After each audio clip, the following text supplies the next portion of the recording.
बस दो घड़ी प्रभु का ध्यान कीजिए, अपनी अंतर आत्मा को शांति से भर लीजिए, शांति से भर लीजिए।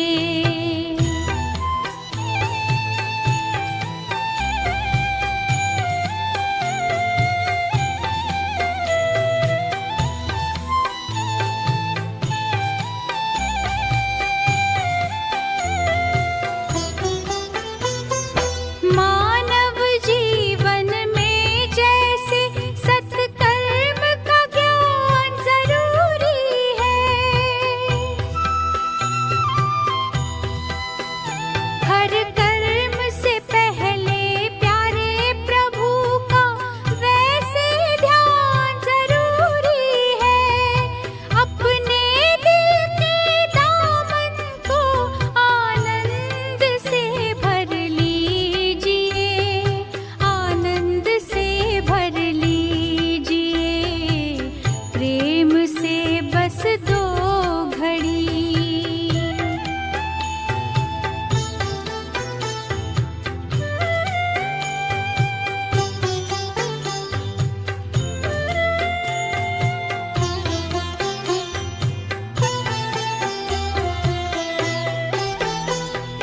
जीवन की अनमोल घड़ियां यूं ही बीत ना जाए कहीं,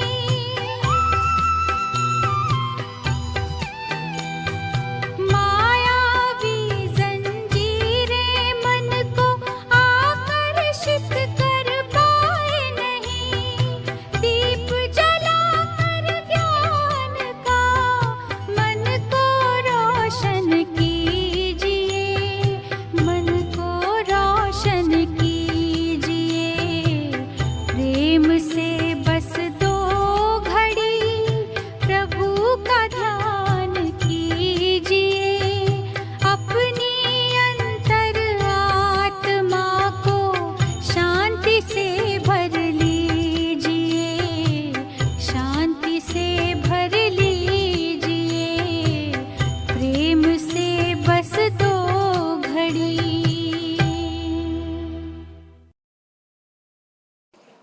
ओम शांति। Good morning.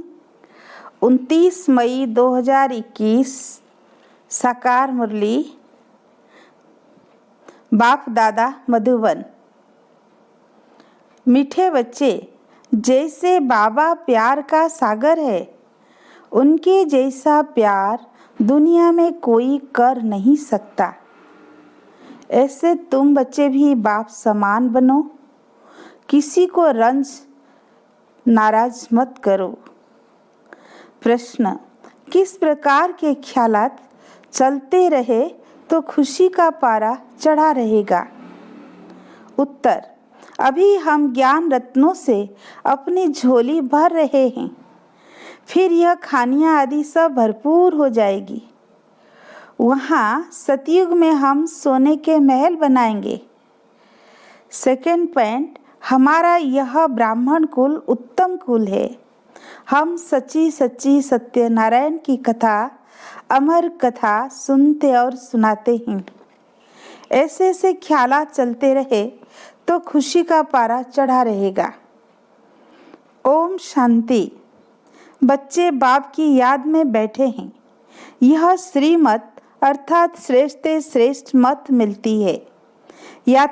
याद की यात्रा बहुत मीठी है। बच्चे नंबरवार पुरुषार्थ अनुसार जानते हैं कि जितना बाबा को याद करेंगे उतना बाबा स्वीट लगेगा। सैक्रीन है ना, एक बाप ही प्यार करते हैं, बाकी तो सब मार देते हैं। दुनिया सारी एक दो को ठुकराती है। बाप प्यार करते हैं, उनको सिर्फ तुम बच्चों ने जाना है। बाप कहते हैं, मैं जो हूँ जैसा हूँ, कितना बड़ा हूँ बताओ, हमारा बाप कितना बड़ा है? तो कहते हैं बिंदी है, और तो कोई जानते नहीं। बच्चे भी घड़ी घड़ी भूल जाते हैं। कहते हैं भक्ति मार्ग में तो बड़े बड़े चित्रों की पूजा करते थे। अब बिंदी को कैसे याद करें? बिंदी बिंदी को ही याद करेगी ना। आत्मा जानती है हम बिंदी है। हमारा बाप भी ऐसे हैं। आत्मा ही प्रेसिडेंट है, आत्मा ही नौकर है, पाठ आत्मा ही बजाती है। बाप है सबसे स्वीट, सब याद करते हैं, हे पतित पावन, दुख हरता सुख करता आओ। अब तुम बच्चों को यह निश्चय है, हम जिसको बिंदी कहते हैं वह बहुत सूक्ष्म है, परंतु महिमा कितनी भारी है। भल महिमा गाते भी हैं, ज्ञान का सागर, शांति का सागर है, परंतु समझते नहीं कि वह कैसे आकर सुख देते हैं। मीठे मीठे चिल्ड्रेन हर एक समझ सकते हैं कौन कौन कितना श्रीमत पर चलते हैं। श्रीमत मिलती है सर्विस करने की। बहुत मनुष्य बीमार रोगी हैं, बहुत हैं जो हेल्दी भी हैं। भारतवासी जानते हैं सतयुग में आयु बहुत बड़ी, एवरेज 125-150 वर्ष की थी। हर एक अपनी फुल आयु पूरी करते हैं। यह तो बिल्कुल ही छी दुनिया है जो बाकी थोड़ा समय ही है। मनुष्य बड़ी बड़ी धर्मशालाएं आदि अभी तक बनाते रहते हैं, जानते नहीं है यह बाकी कितना समय होगी। मंदिर आदि बनाते हैं, लाखों रुपया खर्च करते हैं, उनकी आयु बाकी कितना समय होगी। तुम जानते हो यह तो टूटे की टूटे। तुमको बाबा मकान आदि बनाने के लिए कभी मना नहीं करते हैं। तुम अपने ही घर में एक कमरे में हॉस्पिटल कम यूनिवर्सिटी खोलो, बिगैर कोई खर्चा। हेल्थ वेल्थ हैप्पीनेस 21 जन्मों के लिए लेना है। इस नॉलेज से यह भी समझाया है तुमको सुख बहुत मिलता है। जब तमो प्रधान बने तब जास्ती दुख होता है।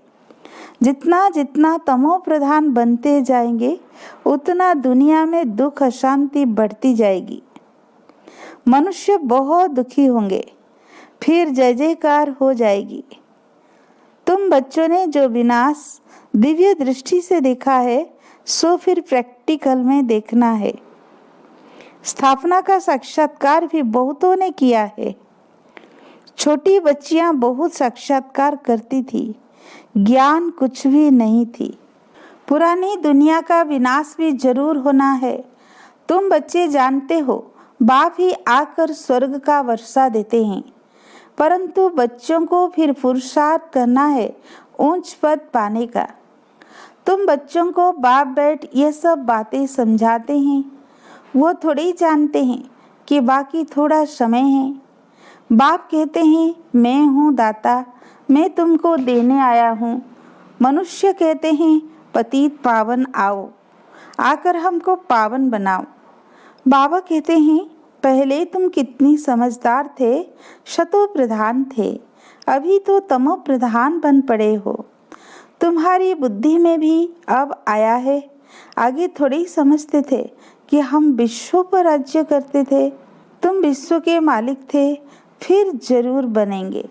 हिस्ट्री ज्योग्राफी रिपीट होगी। बाबा ने समझाया है 5000 बरस पहले मैं आया था, तुमको स्वर्ग का मालिक बनाया था, फिर तुम 84 जन्मों की सीढ़ी उतरते हो। यह विस्तार कोई भी शास्त्रों में नहीं है। श्री बाबा ने कोई शास्त्र आदि पढ़ा है क्या? उनको तो ज्ञान की अथॉरिटी कहा जाता है। वो लोग भी शास्त्र आदि पढ़कर शास्त्रों की अथॉरिटी बनते हैं। वो भी तो गाते हैं पतित पावन आओ, गंगा स्नान करने जाते हैं। वास्तव में यह भक्ति है ही गृहस्थियों के लिए। बाप बैठ समझाते हैं, उनको भी पता नहीं कि सद्गति दाता कौन है। बाप समझाते हैं तुम मुझे बुलाते भी हो, हे पतित पावन आओ, मैं तुमको पावन बनाता हूँ, मैं तुमको पढ़ाने के लिए आता हूँ। ऐसे नहीं कि हम पर कृपा करो, मैं तो टीचर हूँ, तुम कृपा आदि क्यों मांगते हो? आशीर्वाद तो अनेक जन्म लेते आए हो। अब आकर माँ बाप मिल्कियत का मालिक बनो और आशीर्वाद क्या करेंगे। बच्चा पैदा हुआ और बाप की मिल्कियत का मालिक बना। लौकिक बाप को कहते हैं कि कृपा करो। यहाँ तो कृपा की बात नहीं है, सिर्फ बाप को याद करना है। यह भी किसी को पता नहीं है कि बाबा बिंदु है, अभी तुमको बाप ने बताया है। सभी कहते भी हैं हे परमपिता परमात्मा, ओ गॉड फादर, सुप्रीम सोल। तो परमात्मा ठहरा ना, वह है सुप्रीम, बाकी सब आत्माएं हैं ना। सुप्रीम बाप आकर आप समान बनाते हैं और कुछ नहीं है। कोई की बुद्धि में होगा क्या कि बेहद का बाप जो स्वर्ग का रचयिता है वह आकर स्वर्ग का मालिक बनाते हैं। तुम अभी जानते हो कृष्ण के हाथ में स्वर्ग का गोला है। गर्भ से बच्चा बाहर निकलता है तब से आयु शुरू होती है। श्री कृष्ण तो पूरे 84 जन्म लेते हैं। गर्भ से बाहर आया उसी दिन से 84 जन्म गिनेंगे। लक्ष्मी नारायण को तो बड़ा होने में 30-35 बरस लगे ना, तो वो 30-35 बरस 5000 से कम करना पड़े। शिव बाबा का तो गिनती नहीं कर सकते। शिव बाबा कब आए टाइम दे नहीं सकते। शुरू से साक्षात्कार होते थे। मुसलमान लोग भी बगीचा आदि देखते थे। वो नवधा भक्ति तो कोई ने नहीं की। घर बैठे आपे ही ध्यान में जाते रहते थे। वो तो कितना नवधा भक्ति करते थे। तो बाप बैठ सन्मुख समझाते हैं, बाबा दूर देश से आया है, यह बच्चे जानते हैं, इसमें प्रवेश कर हमको पढ़ाते हैं। लेकिन फिर बाहर जाने से नशा कम हो जाता है। याद रहे तो खुशी का पारा भी चढ़ा रहे और कर्मातीत अवस्था हो जाए, परंतु उसमें टाइम चाहिए। अब देखो श्री कृष्ण की आत्मा को अंतिम जन्म में फुल ज्ञान है, फिर गर्भ से बाहर निकलेंगे पाई का भी ज्ञान नहीं होगा। बाप आकर समझाते हैं कृष्ण ने कोई मुरली बजाई नहीं, वो तो ज्ञान जानते ही नहीं। लक्ष्मी नारायण ही नहीं जानते तो फिर ऋषि मुनि सन्यासी आदि कैसे जानेंगे। विश्व के मालिक लक्ष्मी नारायण ने ही नहीं जाना तो फिर यह सन्यासी लोग कैसे जानेंगे। कहते हैं श्री कृष्ण सागर में पीपल के पत्ते पर आया, यह किया, यह सब कहानियां है जो बैठ लिखी है। कहते हैं नदी में पैर डाला तो वो नीचे चली गई। विचार करो मनुष्य क्या क्या बातें बना सकते हैं। अब बाप समझाते हैं कोई भी उल्टी सुल्टी बातों पर कभी विश्वास नहीं करना। शास्त्र आदि कितने मनुष्य पढ़ते हैं। बाप कहते हैं पढ़ा हुआ सब भूल जाओ, इस देह को भी भूल जाओ। आत्मा ही एक शरीर छोड़ दूसरा लेकर पाठ बजाती है। भिन्न भिन्न नाम रूप देश चोला पहनकर। अब बाबा कहते हैं ये अच्छी वस्त्र है। आत्मा और शरीर दोनों पति थे। आत्मा को ही श्याम और सुंदर कहा जाता है। आत्मा पवित्र थी तो सुंदर थी, फिर काम चिता पर बैठने से काले बने हैं। अब फिर बाप ज्ञान चिता पर बिठाते हैं। पतित पावन बाप कहते हैं मुझे याद करो तो ये खाद ही निकल जाएगी। आत्मा में ही खाद पड़ती है। कलयुग अंत में तुम सब गरीब हो, वहाँ सतयुग में फिर तुम सोने के महल बनाएंगे। वंडर है, यहाँ हीरों को देखा कितना मान है, वहाँ तो पत्थरों मिसल होते हैं।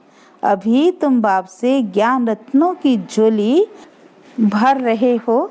लिखा हुआ है सागर से रत्नों की थालियाँ भर ले आते थे।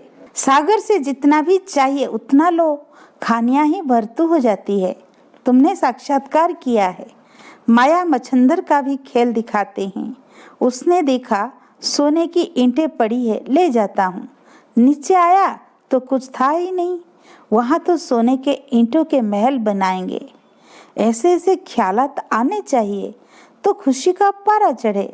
बाप का परिचय देना है। शिव बाबा 5000 बरस पहले भी आया था, यह किसी को पता नहीं है। तुम जानते हो 5000 बरस पहले आकर तुमको राजयोग सिखाया था। कल्प कल्प तुमको ही सिखाएंगे। जो जो आकर ब्राह्मण बनेंगे वह फिर देवता बनेंगे।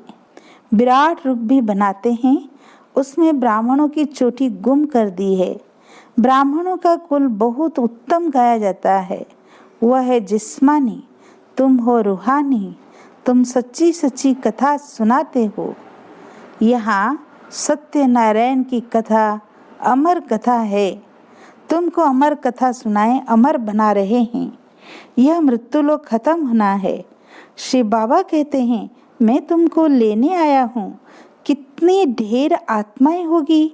आत्मा वापस घर जाती है तो कोई आवाज थोड़ी होता है। मधुमक्खियों का झुंड जाता है तो आवाज कितना होता है। रानी के पिछाड़ी मधुमक्खियां सब भागती है। उनकी आपस में कितनी एकता है। भ्रमरी का भी मिसाल यहाँ का है। तुम मनुष्य से देवता बना देते हो। पतितों को तुम ज्ञान की भूं भूं करते हो तो पावन विश्व का मालिक बन जाते हैं। तुम्हारा है प्रवृत्ति मार्ग, उसमें भी मेजॉरिटी माताओं की है, इसलिए वंदे मातरम कहा जाता है। ब्रह्मा कुमारी वह जो बाप द्वारा 21 जन्म का वर्षा दिलाती है। बाप सदा सुख का वर्षा देते हैं। जो सर्विस करेंगे, लिखेंगे, पढ़ेंगे, होंगे नवाब। राजा बनना अच्छा व नौकर बनना अच्छा। पिछाड़ी के समय तुमको सब मालूम पड़ जाएगा हम क्या बने, फिर बहुत पछताएंगे। हम श्रीमत पर क्यों नहीं चले। बाबा कहते हैं फॉलो करो। ऐसे भी नहीं कोई एक कमरा दे देते हैं सेंटर के लिए, खुद मीट आदि खाते रहते हैं। वह पुण्यात्मा, वो पापात्मा, फिर आश्रम नहीं रहेगा। घर में स्वर्ग बनाते हैं तो खुद भी स्वर्ग में होने चाहिए ना। सिर्फ आशीर्वाद पर नहीं ठहरना है, बाप को याद करना है। पवित्र बनाकर ही साथ ले जाएंगे। तुमको तो बहुत खुशी रहनी चाहिए। कितनी भारी लटरी हमें मिलती है। बाप को जितना याद करेंगे उतना विकर्म विनाश होंगे। बाप जितना प्यार दुनिया में कोई कर नहीं सकता। उनको कहा ही जाता है प्यार का सागर। तुम भी ऐसे बनो। अगर किसी को दुख दिया, रंज किया तो रंज होकर मरेंगे। यह कोई बाबा श्राप नहीं देते हैं, समझाते हैं सुख दो तो सुखी होंगे। सबको प्यार करो। बाबा भी प्यार का सागर है। अच्छा, मीठे मीठे सिकी लदे बच्चों प्रति माता पिता बाप दादा का याद प्यार और गुड मॉर्निंग। रूहानी बाप की रूहानी बच्चों को नमस्ते। हम रूहानी बच्चों की रूहानी बाप दादा को याद प्यार, गुड मॉर्निंग, नमस्ते नमस्ते। धारणा के लिए मुख्य सार। पहला पॉइंट, किसी भी उल्टी सुल्टी बात पर विश्वास नहीं करना है। जो भी उल्टा पढ़ा है उसे भूल और शरीरी बनने का अभ्यास करना है। सेकेंड पॉइंट, सिर्फ आशीर्वाद पर नहीं चलना है, स्वयं को पवित्र बनाना है। बाप को हर कदम में फॉलो करना है। किसी को भी दुख नहीं देना है, नाराज नहीं करना है। आज का वरदान, हर संकल्प और कर्म में सिद्धि अर्थात सफलता प्राप्त करने वाले संपूर्ण मूर्त भव। संकल्पों की सिद्धि तब प्राप्त होगी जब समर्थ संकल्पों की रचना करेंगे। जो अधिक संकल्पों की रचना करते हैं वह उसकी पालना नहीं कर पाते। इसलिए जितनी रचना ज्यादा उतनी शक्तिहीन होती है। तो पहले व्यर्थ रचना बंद करो, तब सफलता प्राप्त होगी। और कर्म में सफलता प्राप्त करने की युक्ति है, कर्म करने से पहले आदि मध्य और अंत को जानकर फिर कर्म करो, इससे ही संपूर्ण मूर्त बन जाएंगे। आज का स्लोगन, समय पर दुख और धोखे से बचकर सफल होने वाले ही ज्ञानी समझदार है। अच्छा, ओम शांति।